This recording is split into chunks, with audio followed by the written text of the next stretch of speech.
Slade Stoser is no stranger to the ortho clinic. The reason? His kneecaps love to pop in and out of place. After I got my first surgery, which was to stop it, I popped it out for a third time. Third time I was in football practice doing Oklahoma drills, and I went to go tackle somebody, and I tackled him, and then it like kind of popped out, and I fell and it went back in. Initially, we thought, and it still could be, that he grew too fast and his tendons weren't supportive of his kneecaps, but that was before the right one popped out. It was only ever the left, and then the right started popping out also. That was when Slade was 12 years old. Now that he's done growing, he's hopeful he can correct the issue with Dr. Mark Hagee. He figured out that I had patella alta. Patellar instability, that's the condition, caused by patella alta. So my kneecaps are too high up. They're not in the right groove. So he wanted to put some screws in to push it down or pull it down. And he did an MRI a week before surgery and found a whole bunch of other stuff that needed to be done. There's other problems called an osteochondral defect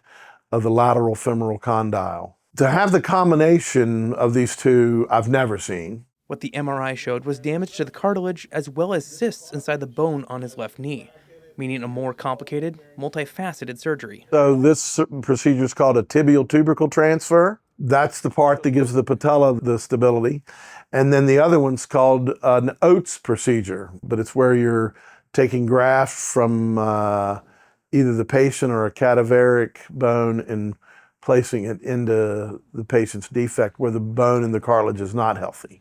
10 weeks out, Slade is already starting to see improvement. Right now, he is early, but he's met all his milestones. He's gotten his motion. After surgery, when we got the wrap taken off, I could see that it was in a completely different spot than this one. He's healed the tibial tubercle transfer.